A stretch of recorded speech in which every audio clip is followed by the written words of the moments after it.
Capítulo 8. Inferno. Eles deixaram Tsvitnoy levar na última jangada de garrafas, Homer e Artyom, ou Lioka, que estava encantada por eles terem se encontrado novamente tão cedo, e Unteroffizier com a toupeira, que disse a Artyom que ele se chamava Dietmar. 2 outros homens sem nome em uniformes pretos colocaram os remos, e logo tudo o que restou do Tsvitnoy Boulevard foi uma moeda de cobre no fim do túnel. E então a moeda se afogou. Havia um cheiro de mofo. Os remos espirraram na água, dispersando a película de gasolina com as cores do arco-íris, espalhando o lixo flutuante. Lá embaixo, sob a escória e a película do arco-íris, sombras vagas e sinuosas se moviam, e Artyom imaginou ver criaturas vis inquietas se mexendo, tão grossas quanto o braço de um homem. Não havia nada parecido com eles aqui antes, não poderia ter havido. A radiação rolou e deformou algumas criaturas próprias, grotescas e hediondas. Você sabe quem os Reds têm em sua guarda avançada, disse Unter. Eles levam aberrações para a guarda avançada. Eles colocam aberrações em unidades inovadoras. Eles os armam. Treinam-nos. Aberrações com 3 braços. Com 2 cabeças. Com câncer, que não tem nada a perder. E movem-nos em direção às nossas fronteiras. Perto e mais perto. Eles sabem como esses animais nos odeiam. Eles os recrutam em todo o metrô. Nosso reconhecimento diz que eles montaram um posto de controle em Sretenka e cortaram a linha de Trubnaya. E o comandante do posto de controle é completamente coberto por escamas. Você não pode mais dizer se os Reds estão no comando dos malucos, ou os malucos estão no comando dos Reds. Acho que é o segundo. É por isso que eles querem acabar conosco. Há algo em andamento e em andamento. Artyom ouviu sem ouvir. Ele estava pensando em outra coisa. O mais importante era que ninguém lá no Reich deveria reconhecê-lo. Ninguém deve reconhecer o menino que eles prometeram à multidão em êxtase em Puskin que seria enforcado no cadafalso. Os carcereiros das celas de Tverskaya não devem reconhecê-lo. Um prisioneiro escapando da forca era um evento raro. Eles esqueceriam algo assim? Perseguidor? Dietmar tocou-o no braço e o pegou pela manga diretamente na queimadura. O quê? Quais distritos você cobre? Eu disse. Onde você trabalha? Na superfície? Eu e a biblioteca. Arba. Eu costumava trazer livros para baixo para os Brahmanes. Homer olhou além deles, coçando distraidamente o ombro da galinha, e eles não tiveram tempo de dar a ninguém na toca do vício e não tiveram tempo de comê-la, então a galinha ainda estava viva. Um bom distrito. Unter olhou para Artyom, vislumbres fraturados de luz de tochas agarraram-se ao seu rosto. Você sabe tudo por aí? Okhotny Riad e mais adiante, em direção ao Teatro Bolshoi? Eu estive lá, disse Artyom cautelosamente. E por que você trabalhou para os Brahmanes? Eu gosto de ler. Bom para você. Dietmar exclamou com aprovação. Bom para você. O Reich precisa de homens como você. E homens como eu. Lioka perguntou. O Reich precisa de todos os tipos de homens. Unter piscou para ele. Especialmente agora. Eles chegaram. O rio subterrâneo corria contra uma barragem. As margens estavam amontoadas com sacos do que provavelmente era solo, e a jangada de garrafas cutucou contra eles. Atrás dos sacos havia uma parede genuína, no meio do túnel. Uma bomba elétrica estava zumbindo, resgatando a poça que se acumulava do outro lado da barragem. Os padrões estavam pendurados, um campo vermelho, círculo branco, suástica de 3 pernas. O triunvirato de Chekhov, Tver e Puskin. Claro, todos eles foram renomeados há muito tempo. Chekhov era Wagner, Puskin era Schiller, Tver também era outra coisa. O Reich tinha seus próprios ídolos. Eles pularam para a margem e Unter trocou o Sieg-Heil com o relógio. Eles eram todos abertos, impecáveis. Eles descobriram o escritório central da ferrovia na superfície, ou não disseram isso, mas seus uniformes eram os mesmos, preto e prata. Eles examinaram a bagagem e, claro, encontraram tudo, havia o aparelho de rádio, havia o rifle automático. Unter salvou a situação, dele sussurrou algo, sorriu para Artyom por trás de um ombro negro e os guardas de fronteira relaxaram. Mas eles não foram autorizados a entrar na própria estação. Eles encontraram uma passagem lateral no túnel, bloqueada com uma grade e com guardas de plantão. Primeiro a inspeção médica, anunciou Dietmar alegremente. Eles não levam fracos para a Legião de Ferro. Você terá que entregar seu equipamento e o frango temporariamente. Eles deixaram tudo com os guardas. Um quarto.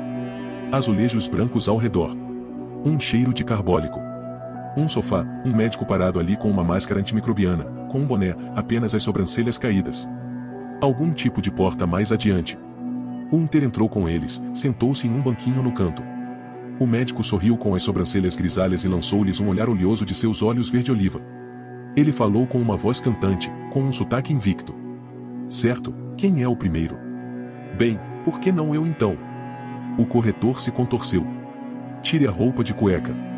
Você já passou por um conselho médico do exército? O médico olhou, bateu, sentiu com luvas de borracha, olhou para a garganta, pediu-lhe para mostrar os dentes. Colocou um estetoscópio e pediu-lhe para respirar. E agora abaixamos as cuecas. Abaixe-os, abaixe-os. Certo. Se você não se importa. Ah. E o que é isso que você tem aqui? O que? Lioca ficou tenso. Por aqui, o testículo esquerdo, eu acho.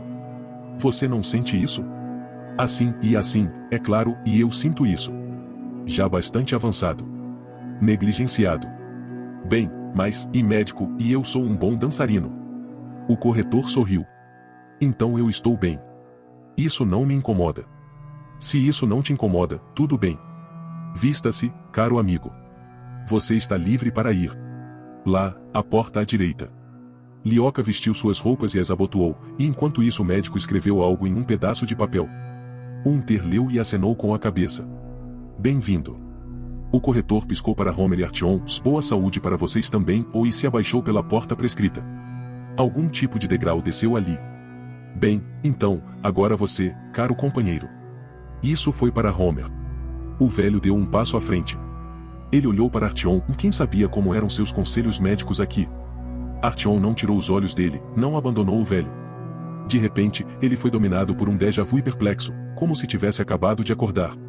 Ele tossiu de uma cócega repentina na garganta. O médico olhou para ele atentamente. Homer dobrou seu roupão gorduroso em quatro e colocou-o no sofá, na beirada, a seus pés. Ele puxou o suéter sobre a cabeça, havia um colete sujo embaixo dele, com manchas sob os braços. Ele se levantou, nu, com o peito afundado, barriga pálida, tufos esparsos de cabelos encaracolados nos ombros. Certo. Vamos dar uma olhada no pescoço e a glândula tireoide. E sob o queixo. O médico abaixou as mãos na prata azeda de Homer. Bem, agora. Sem bócio. Agora vamos sentir todo o resto. Ele amassou a barriga tensa e taciturna de Homer, fez o velho abaixar a cueca também e o examinou lá também. Não vejo nenhum tumor. Você se cuida, certo? Você não sobe na superfície, compra água filtrada, certo? O médico disse com respeito, até surpresa. Parabéns. Eu mesmo não me importaria de estar nesse tipo de forma na sua idade. Vista-se. Ele rabiscou algo em um pedaço de papel e enfiou na mão do velho. A porta da esquerda. Homer de repente se sentiu em dúvida. Ele não se apressou em vestir seu casaco leve, puxou-o para fora. Olhou em volta para Hunter, o homem com autoridade. Mas por que a porta esquerda para o velho? Artyom perguntou por ele. Porque, meu caro amigo, seu velho está perfeitamente bem, disse o médico. Dê uma olhada na nota. Normal. Apto para o serviço e a imigração, leu Homer, segurando cautelosamente a nota mais longe. Apto para a imigração. Eles estão procurando por tumores. E se eles os encontrarem? E para onde leva a porta à direita? Dietmar, aquele que havia sido perguntado, apenas sorriu. Ah! O jovem foi enviado para um exame mais aprofundado. As coisas não estão completamente claras lá. Os especialistas têm que dar uma olhada. Vá em frente, velho, ou não demore. É hora de eu continuar com seu neto, explicou o médico com bastante impaciência, mas não rudemente. Homer estendeu a mão timidamente, ainda sem se separar de Artyom. E Artyom se encolheu, pensando, vi agora. Serei capaz de fazer isso agora? Posso defender o velho, do jeito que fiz naquela época? Ele podia ouvir algum tipo de zumbido através da fenda cada vez maior. Além da porta à esquerda havia uma passagem de pedra pintada de verde, a passagem estava abarrotada de voluntários, nus até a cintura. Um homem de uniforme, com bigode, passava um dispositivo de gagueira sobre cada um deles, um por um, removendo seus cabelos. Não há motivo para alarme, declarou Hunter. Homer exalou sua agitação. Ele entrou lá, para os homens normais. Fechou-se. E a tensão de Artyom diminuiu um pouco. Bem, e agora vamos lidar com você, jovem. Um perseguidor, eu vejo? Sim. Artyom passou a mão na parte de trás da cabeça, careca prematuramente e traidor. Você está correndo um risco, meu caro amigo. Certo. A tosse é preocupante, e eu ouvi. Deixe-me ver suas costas. Você não sente frio? Você não tem tuberculose? Respirar. Mais profundo. Você acha que vou respirar o suficiente? Artyom torceu a boca em um sorriso. Agora. Não há nada tão terrível. Um pouco de chiado. Agora vamos dar uma olhada nas neoplasias. Ele enfiou a cabeça no corredor. Vocês vão se juntar a nós? Ambos os brutamontes se espremeram para dentro. Para que serve isso? Bem, e um perseguidor. A radiação de fundo não está caindo, você sabe disso. Muitas vezes seus colegas, mesmo antes de chegarem aos 40. Agora não se preocupe ou não fique tão ansioso. Meninos, segurem-no. Isso é bom. Deite-se assim. Um perseguidor. O pescoço. Certo. A garganta. O pescoço. Alguns têm câncer de tireoide, o mais comum da radiação. Às vezes, primeiro eles crescem um bócio no pescoço. Mas às vezes um homem se esgota em um mês, mesmo sem bócio, e outros chegam à velhice com bócio de alguma forma. E se ele sentir algo agora? Se ele disser, faltam 6 meses. O médico está certo. Esse tipo de coisa acontece com muita frequência com perseguidores. Que tipo de exame adicional é esse aí? Raio-X? Agora isso está levando as coisas um pouco longe demais, um raio-X. Certo, e espere aí. Não, eu imaginei. Do seu lado. Até agora está tudo bem com você. Deixe-me ter seu estômago e não tensione, não precisa. Os dedos de borracha, macios e frios, de alguma forma de repente ultrapassaram a pele e os músculos para tocar o próprio fígado e fazer cócegas nos intestinos assustados. Bem, eu não sinto nada diretamente. Vamos inspecionar os órgãos sexuais. Como está? Ainda os usa? Mais frequentemente do que você usa os seus. Bem, você é um perseguidor, é por isso que eu pergunto. Você escolheu um bom comércio, é claro. Está bem. Não vejo nenhuma anormalidade particular aqui. Fique de pé. Você deve ficar no metrô, caro amigo, como todas as outras pessoas. Mas você só tem que ir e fazer isso. E da próxima vez, talvez tenhamos que mandá-lo para um exame mais aprofundado também. E quanto tempo eles vão levar para examinar ele e aquele homem? Artyom não pôde deixar de ouvir no que estava acontecendo lá atrás daquela porta à direita. Nenhum som. E o que estava acontecendo dentro dele, Artyom? Importava para ele agora se o corretor estava sendo radiografado ou não. Nenhum som lá também. O importante agora era agarrar Homer pela nuca e arrastá-lo vivo para fora deste lugar. E chegar a Tchetraunaya antes que os Reds chegassem lá. Apenas um trecho de linha. Um passo para a meta. Ilioka. Ele queria lutar contra as aberrações.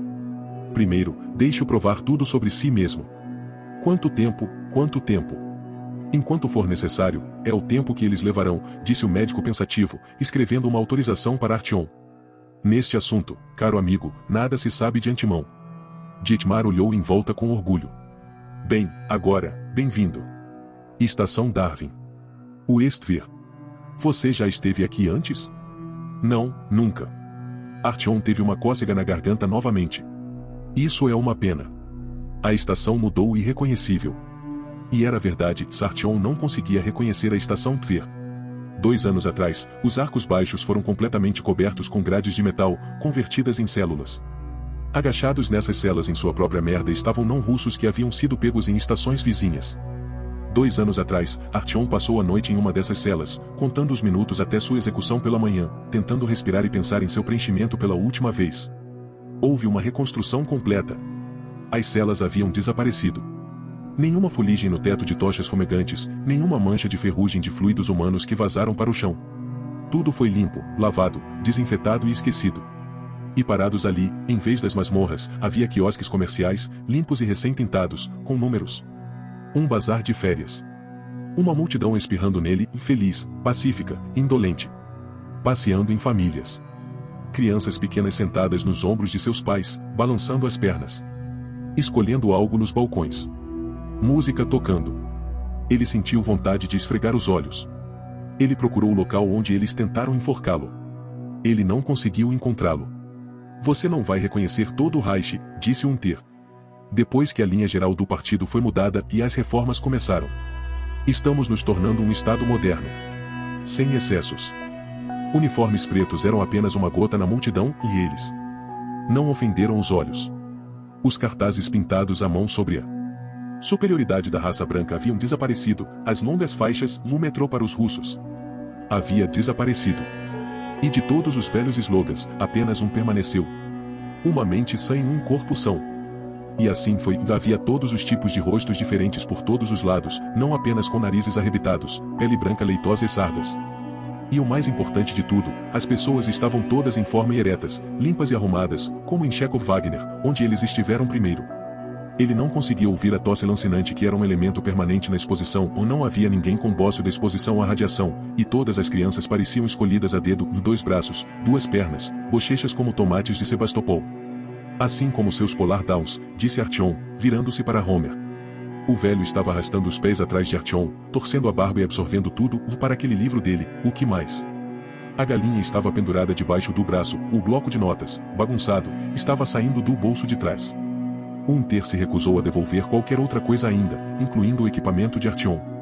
Lá, na esquina, nos antigos escritórios, temos um hospital. Grátis, é claro. E toda a população faz um exame médico 2 vezes por ano. As crianças a cada 3 meses. Você vai dar uma olhada? Não, obrigado, disse Artyom. Acabei de chegar do médico. Eu entendo. Tudo bem, então vamos. Você sabe o que?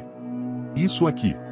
Guindastes de carregamento se projetavam ao longo da borda dos trilhos, carrinhos se acumularam lá. Eles foram admirá-los. Darwin é nossa principal porta de entrada comercial agora. Dietmar declarou com orgulho. O volume de comércio com a Hansa é especialmente grande e está crescendo o tempo todo. Acho que nestes tempos difíceis e turbulentos todas as forças civilizadas devem cerrar fileiras. Artyom assentiu. O que Dietmar queria dele? Por que ele o poupou de raspar a cabeça e treinar o treinamento para o qual os outros voluntários foram arrebanhados? Por que ele cedeu, quando Artyom exigiu manter Homero com ele? Por que um voluntário comum seria honrado ao ser conduzido em uma excursão pelas estações, primeiro por Chekhov e agora aqui também? Nestes difíceis. Turbulento. Ali está o túnel para Tchetralnaia. Largue tudo e corra para isso. A seção mais instável da fronteira. Estamos reforçando nossas defesas. Preparando-se, para que nem mesmo um rato possa rastejar. Então, sinto muito, mas não vamos por esse caminho agora. E agora? Como eles poderiam chegar a Tchetralnaia? Riaba cacarejou e começou a bater as asas. Homer obviamente a apertou com muita força, quase a sufocou. Mas ela não foi a lugar nenhum. O velho estava segurando-a com força. Artyom se sentiu como uma galinha. O que ele poderia fazer agora? E nesse final, deu uma olhada, uma oficina de velas de sebo, uma das poucas no metrô, estranhamente, e sentada ali está nossa equipe de tecelões, uma verdadeira brigada de choque. Meias absolutamente mágicas, qualquer pessoa com reumatismo paga qualquer preço por elas. Certo. O que mais? Vamos descer para a passagem. É aí que está o nosso setor de acomodação. Descendo para a passagem para Pushkinschiller havia 2 escadas rolantes que mergulhavam direto no piso de mármore do salão. O grupo desceu correndo pelos degraus negros e nervurados e emergiu em uma avenida genuína. A passagem estava alinhada em ambos os lados com pequenas cabanas, lâmpadas de tochas de bronze acesas entre elas, acariciando o mármore. Em uma das casas de pão de gengibre havia até uma escola, e no intervalo, com um sino tilintante, crianças bem lavadas, sãs e saudáveis saíram de dentro em direção a Artyom, correndo direto para o peito dele. Vamos entrar? Eles despertaram o professor Ilya Stepanovich do diário sobre o qual ele estava pensando e ele lhes mostrou a sala de aula, um retrato a lápis do Fourier, um homem de aparência severa com um ar jovem e bochechas curtas, um mapa do Reich, caricaturas dos vermelhos, apelos para fazer exercícios matinais. Artyom é um companheiro pensador, juntando-se à Legião de Ferro como voluntário. Dietmar o apresentou. E isso é Homero. Que nome curioso. O magricela Ilya Stepanovich tirou os óculos e esfregou a ponta do nariz. Você é russo? Ilya Stepanovich. Dietmar falou com reprovação. Isso é realmente importante agora? É um pseudônimo, disse Homer. Dietmar provavelmente é Dmitri também, não é? Eu costumava ser, riu Unter. Então, como você se tornou Homer? É apenas zombaria das pessoas. Eu estava tentando escrever livros. Uma história do nosso tempo. Você não diz. Ilya Stepanovich puxou sua barba. Você me faria o favor de vir me visitar para tomar chá? Isso seria muito interessante. E minha esposa pode lhe dar um jantar, se você estiver com fome. Nós viremos. Nós viremos. Dietmar ficou encantado. E quão forte será o chá? Tão forte quanto nosso amor pela pátria. Ilya Stepanovich sorriu com os dentes amarelos de seu cavalo. Estamos bem no final da passagem, em frente à família cigana. Habitação social. Dietmar ergueu o dedo em direção ao teto moldado. Graças à preocupação do Führer. O setor de hospedagem realmente era como algo através do espelho, o chão estava coberto de pequenos tapetes aconchegantes que se estendiam todo o comprimento infinito do corredor, as paredes estavam decoradas com reproduções de todos os tipos de obras antigas solenes e calendários com gatos e flores. Ao longo do caminho, eles encontraram mulheres de avental e homens de suspensórios em seus corpos nus. Um rascunho jorrou tufos de vapor de ensopado de cogumelos da cozinha de alguém, e de repente, torcendo os olhos e rindo, uma criança em um triciclo saiu de trás de uma curva e saiu correndo pela avenida.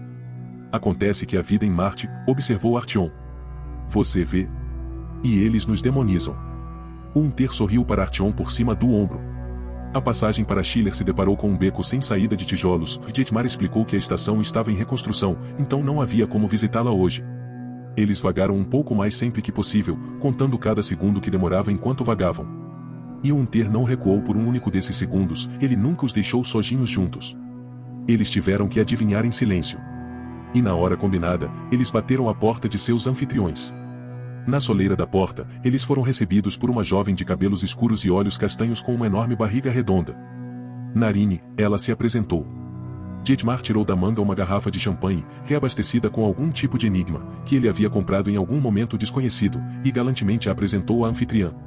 Uma pena que você não poderá experimentar. Ele piscou para ela. Estou disposto a apostar que é um menino lá. Minha mãe tinha uma maneira de dizer, se o estômago for redondo, será um menino. Mas se for uma menina, é em forma de pera. Seria bom se fosse um menino. Ela deu um sorriso pálido. Um provedor. Um defensor. Dietmar riu. Entre. Ilha estará aqui em um momento. Pronto, se você quiser lavar as mãos. O banheiro. E eles realmente tinham seu próprio banheiro minúsculo. Separados, como nos prédios abandonados na superfície. Um vaso sanitário humano em vez de um buraco no chão, e um lavatório de porcelana em uma perna e um ferrolho na porta de madeira, e em uma parede havia até um tapete grosso. Esplêndido, disse Dietmar. Há uma corrente de ar muito fria a partir daí. Sua anfitriã explicou em voz baixa enquanto lhe entregava uma toalha de waffle. Nós nos isolamos o melhor que podemos. Foi decidido trancar o frango de Homer no banheiro, e eles até polvilharam algumas migalhas para ela. Seu anfitrião voltou do trabalho, lançando olhares ávidos e curiosos para Homer. Ele os convidou para uma pequena sala encantadora, sentou-os em um sofá dobrável, esfregando as mãos, e serviu-os todos pequenos copos de espírito de seu chá especial com um segredo. Bem, como você gosta daqui? No Reich. É notável, admitiu Homer. E as pessoas no metrô ainda assustam seus filhos conosco, hein? Ilya Stepanovich enrugou o rosto de forma engraçada e jogou um copo para trás. Vimos grandes mudanças aqui. Depois do discurso de Ano Novo do Führer em particular.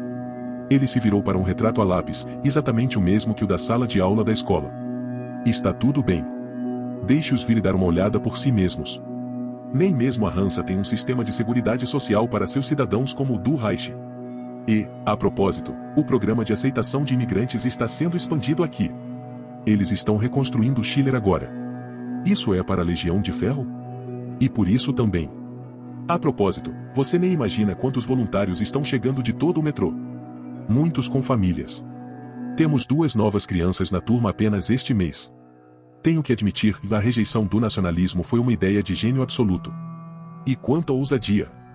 Podeis imaginar que ousadia é necessária para admitir, sim público, no Congresso do Partido, que o curso político de todos os anos precedentes, não apenas anos, mas de um século inteiro, foi errado. Que coragem! Para declarar algo assim para o rosto de todos os delegados. Você acha que o partido consiste em fantoches covardes? Não. Permitam-me assegurar-vos que tem uma oposição, e uma oposição bastante séria. Alguns estão no partido há ainda mais tempo do que o próprio Führer. E então lançar um desafio como esse para essas figuras de autoridade. Não sei quanto a você, mas gostaria de beber para ele. Para o Führer. Dietmar levantou-se inteligentemente. Até Narine tocou um copo nos lábios. Era estranho não beber.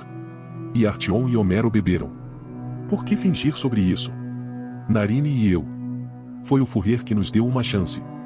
Ilya Stepanovich tocou a mão de sua esposa com ternura. Permitindo casamentos mistos. E não apenas uma chance. Este apartamento. Narine morava na estação de linha radial de Pavelets. É um mundo diferente. Um mundo completamente diferente. Eu estive lá, Artyom murmurou, respondendo sem jeito ao seu olhar ardente. As portas herméticas estão quebradas lá, certo? Todos os tipos de lixo costumavam surgir da superfície, eu me lembro. E havia muitas pessoas doentes. Por causa da radiação. Nós. Nunca. Tinha. Qualquer. Doente. Pessoas, disse a pequena Narine asperamente, com malícia surpreendente. Você está falando bobagem. Artyom ficou surpreso. Ele calou a boca. E assim a história está mudando diante de nossos olhos. Ilya Stepanovich exclamou com uma voz que ressoava de alegria, acariciando a mão de sua esposa suavemente. E você está certo em decidir escrever precisamente agora. Você sabe, eu mesmo. Bem, afinal, eu ensino aos meus alunos a história do Reich. Da Alemanha de Hitler até os nossos dias. E a ideia continua me incomodando de que eu deveria começar a escrever um livro didático. Por que não escrever sobre todo o nosso metrô? E agora aqui está a competição. Ele riu. Vamos beber, colega? Para todos aqueles tolos que perguntam por que precisamos escrever um livro de história. Por todos aqueles tolos que zombam de nós. E cujos filhos descobrirão como tudo era de nossos livros. Homer piscou, mas concordou em beber. Mas Artyom continuou olhando sorrateiramente para Narine. Ela não estava comendo, ela não estava ouvindo a conversa. Seus braços estavam abraçando e protegendo o estômago grande e redondo em que um garotinho composto de 2 sangues estava sentado. Realmente, por que você não deveria escrever, Ilya Stepanovich? Dietmar exclamou, contagiado pelo entusiasmo do professor. Você gostaria que eu falasse com meus superiores? Afinal, temos uma impressora, não temos? Publicamos o Punho de Ferro do Exército, então por que não um livro? Você está falando sério? O professor corou de vermelho brilhante. É claro. Educar as crianças é uma tarefa extremamente importante. Extremamente importante. E é muito importante o que é apresentado a eles e como, certo? Fundamentalmente. Fundamentalmente importante. Por exemplo, veja nosso confronto com os Reds. Você sabe, a propaganda deles nos acusa de todos os pecados capitais. Você teve a chance de ver por si mesmo agora. Dietmar virou-se para Homero. Mas você sabe, há muitas pessoas que acreditam nisso. Eles acreditam nisso e têm medo até de enfiar o nariz aqui. Mas imagine. Ilya Stepanovich continuou. Imagine começar a escrever sobre o Reich, sem nunca ter estado aqui. O que você poderia ter dito à posteridade sobre nós? Um pau terrível. Nada além de bobagens estúpidas. E o que você vai dizer a eles? Homer não resistiu a perguntar. A verdade. A verdade, naturalmente. Mas certamente todo mundo tem sua própria verdade, não é? O velho perguntou. Até os Reds, provavelmente. Se tantas pessoas acreditam. Para os vermelhos, a verdade é vantajosamente substituída pela propaganda. Dietmar interveio. Esse nivelamento igualitário por baixo. Eu lhe digo, os malucos secretamente tomaram o poder lá, e eles estão fazendo lavagem cerebral nas pessoas normais. Eles os incitam e os agitam contra nós. Eles estão se preparando para a guerra. Onde está a verdade nisso? Famintos, pobres. Quão difícil você acha que é fazê-los acreditar em qualquer coisa? Você acha que eles vão tentar distinguir a verdade das mentiras, separar o trigo da palha? Ilya Stepanovich colocou. Eles não podem admitir que aqui, no Reich, foi criado um modelo social que não tem igual em todo o metrô, podem? Não. Eles vão tentar assustá-lo com campos de concentração e fornos e tal lixo. Narine colocou a mão sobre a boca, como se temesse que alguma palavra proibida escapasse, então se levantou e saiu apressadamente. Ilya Stepanovich nem percebeu, mas Artyom percebeu. E o que você vai escrever sobre as aberrações em seu livro? Homer perguntou. O que há para escrever sobre eles? Bem, e se bem entendi, não são agora. São contra eles que o Reich está lutando agora, não é assim? Em vez de... Sim, são eles, confirmou Ilya Stepanovich. Mas como? Como é lutar? Sem remorso. Dietmar respondeu. Mas o que você faz com eles? Os que você encontrar? Que diferença isso faz? Bem, eles são enviados para realizar trabalhos corretivos. O professor franziu a testa. Você quer dizer que as deformidades podem ser corrigidas por este trabalho? E o câncer? O quê? Câncer. Pelo que eu vi, o Fourier equiparou o câncer à deformidade genética. Eu me pergunto que tipo de trabalho é esse? Bem, se você está tão interessado. Dietmar sorriu. Então podemos mostrar a você. Mas e se suas mãos se acostumarem com a palheta? Então seus dedos não seriam capazes de segurar uma caneta. Então você produzirá um pequeno livro didático muito bom. Eu acabei de imaginar, ou você simpatiza com as aberrações? Ilya Stepanovich perguntou. Você vai apresentá-los como anjinhos de cabelos loiros em seu livro, então? O Fourier explicou tudo de forma bastante explícita no que diz respeito a eles, e se deixarmos esses animais se multiplicarem, a próxima geração de seres humanos será imprópria para a vida. Você realmente quer que eles diluam nosso sangue com o deles? Você quer que seus filhos nasçam com duas cabeças? É isso que você quer? Crianças com duas cabeças podem nascer de qualquer um neste nosso amaldiçoado metrô. Qualquer um. Homer gritou, pulando de pé.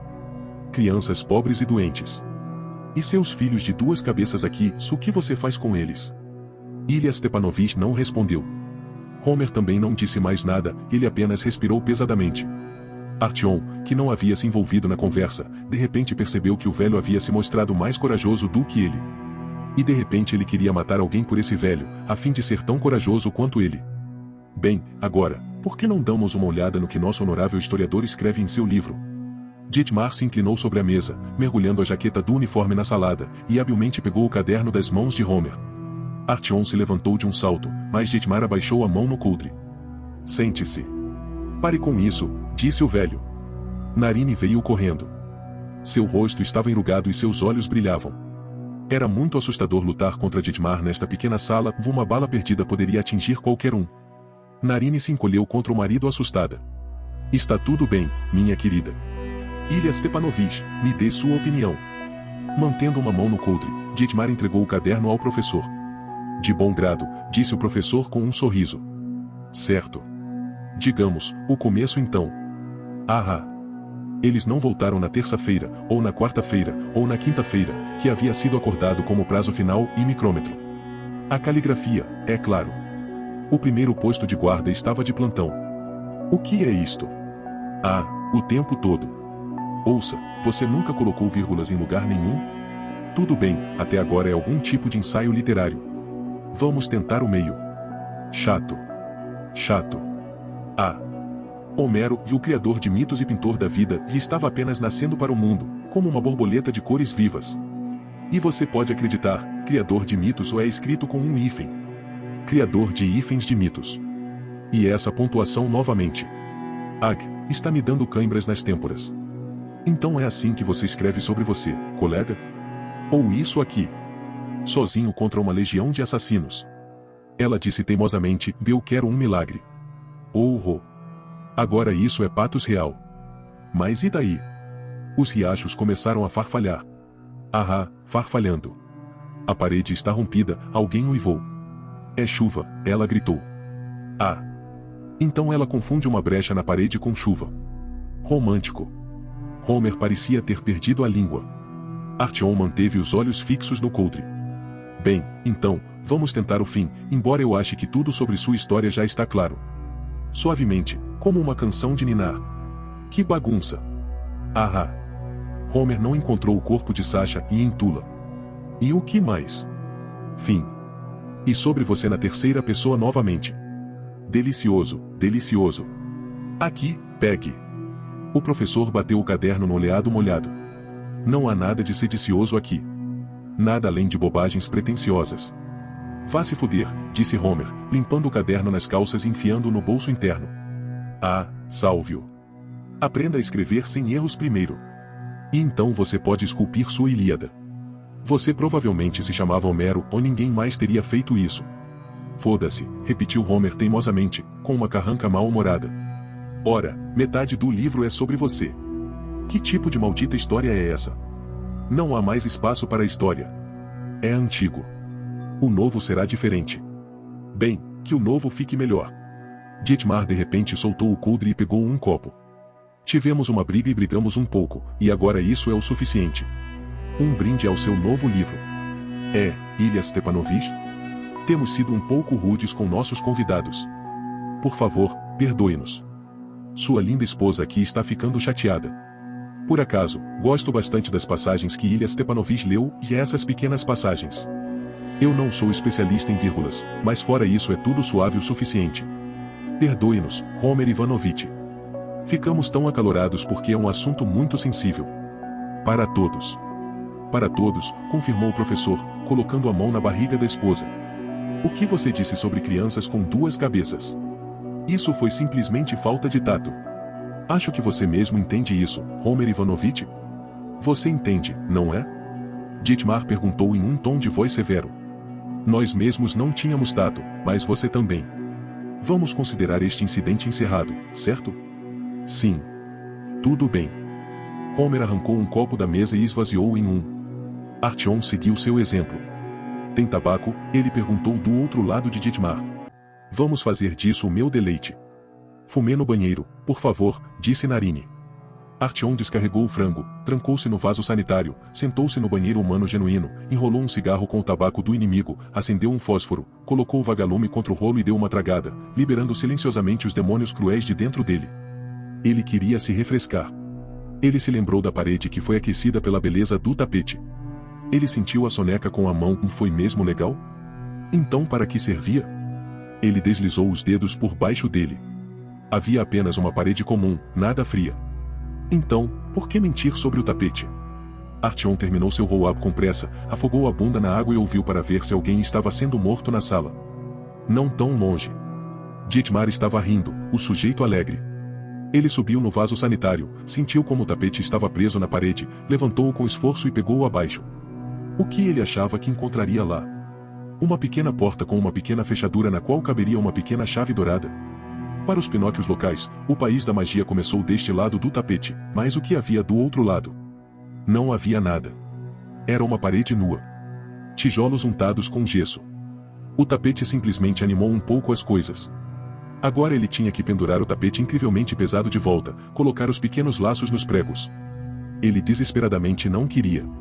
Artyom pressionou a testa e a bochecha contra aquela parede áspera de qualquer maneira. Não o ajudou a se acalmar. O roll-up fez mais bem. Mas algo lá. Ele estava imaginando coisas, não estava? Ele virou a cabeça e pressionou a orelha contra o gesso abrasivo. Atrás da parede, do outro lado, alguém uivava baixinho. Eles estavam uivando e gritando tão baixinho que ele mal conseguia ouvi-los, porque era uma parede grossa, mas os gritos ainda eram bestiais e arrepiantes. Eles calaram a boca por um segundo para puxar o ar para os pulmões, então começaram a uivar novamente. Eles choraram, imploraram e ininteligivelmente imploraram novamente. Eles se separaram, chorando, depois gritaram novamente. Como se alguém estivesse sendo fervido em óleo ali, e era aquele tipo de uivo. Artyom se afastou da parede. O que estava por trás disso? Estação Schiller. Essa era a passagem para a Estação Schiller, não era? E era um beco sem saída, porque Schiller estava sendo reconstruída. Eles tiraram as masmorras da Estação Tver e as transferiram para Pushkin. Tanto para todas as reformas. Ei, perseguidor? A voz de Dietmar perguntou do lado de fora da porta. Eu realmente tinha que ir. Estou a caminho. Artyom esticou e levantou o tapete incrivelmente pesado do chão, apenas esperando que o vaso sanitário não se soltasse. Ele mal conseguiu adivinhar onde pendurá-lo antes que a força em seus braços se esgotasse. Ele desceu com cuidado e silêncio. O banheiro estava cheio de silêncio impermeável mais uma vez. Agora era possível cagar em paz novamente. Bem, como você gosta do apartamento? Dietmar estava vagando do lado de fora, e ele deve estar desesperado para ir também. É realmente fantástico. Posso dizer em segredo que há outro igual ao lado dele. E ainda é gratuito. Artyom olhou para ele. Habitação social. Eles estão terminando as reformas. Eles nos dão uma cota para os soldados. Você gostaria de morar em um? É o meu sonho. Bem, agora, poderíamos recompensar um herói da Legião. Como exemplo para os outros. Por um feito de bravura. Que façanha de bravura! Dietmar soprou fumaça e sorriu. Ainda com raiva porque nós mexemos no nariz do seu velho para ele? Não fique. Isso foi um pequeno cheque. Para adequação da resposta. Você lidou com isso muito bem. Que façanha de bravura! Um pequeno apartamento com um banheiro separado. Parece bom. E uma pensão militar. Você poderia desistir de todas as suas excursões. O médico lhe disse, mas você... O que eu tenho que fazer? O unteroffizier sacudiu suas cinzas no chão. Ele passou a olhar por Artyom novamente. friamente. Seu sorriso havia desaparecido, e a toupeira negra parecia um buraco de bala em seu rosto desapaixonado. Os Reds vão tentar tomar a estação Teatralnaia. É uma estação neutra, sempre foi. E esse é um ponto sensível para eles. Eles têm o Codnihad e Praça da Revolução, mas nenhuma passagem direta entre eles. Eles só podem ir e voltar via Teatralnaia. Nosso serviço de inteligência diz que decidiram conectá-los. Não podemos permitir isso. A estação Teatralnaia fica a apenas um trecho da linha daqui. O próximo golpe será desferido no Reich. Você está ouvindo? Sim, estou. Temos uma operação toda preparada para salvar Teatralnaia deles. Temos que cortar as passagens de Teatralnaia para o Codnihad, para a linha vermelha. Portanto, eles não serão capazes de mover suas forças através delas. Existem 3 passagens de conexão. Você obterá o superior, através do vestíbulo. Você passará pela superfície, ao longo da rua Tverskaya. Você entrará no vestíbulo e colocará uma mina lá. Você configurará seu rádio e reportará. E espere pelo nosso sinal. Artyom respirou um baú cheio da fumaça do outro homem. Mas por que você não envia seus próprios homens? Você não tem nenhum perseguidor? Nós acabamos. 2 dias atrás, um grupo de 4 soldados subiu lá na mesma missão e desapareceu. Não há mais tempo para treinar. Temos de tomar medidas urgentes. Os outros podem ser vistos em Teatralnaia. Os Reds podem atacar a qualquer segundo. E o vestíbulo em Teatralnaia? Está aberto? Não cedeu? Você não sabe? É o seu distrito, não é? Sim. Você vai fazer isso? Se o velho for comigo. Eu preciso dele. Oh não! O unteroffizier sorriu e o buraco de bala se tornou uma toupeira novamente. Eu preciso mais dele. Eu preciso dele porque se você não entrar em contato a tempo, ou você não explodir aquela porra de passagem a tempo, ou se você não voltar aqui a tempo, então para isso eu terei que ir finalizar o exame de alguém. Artyom deu um passo em direção a ele. Dietmar assobiou e a porta imediatamente se abriu com um estrondo. De repente, havia 3 homens em uniformes pretos na sala, rifles automáticos prontos. E eles já sabiam onde estariam os buracos em Artyom. Concordo, disse o unteroffizier. Você fará algo ótimo. Algo verdadeiramente bom e necessário.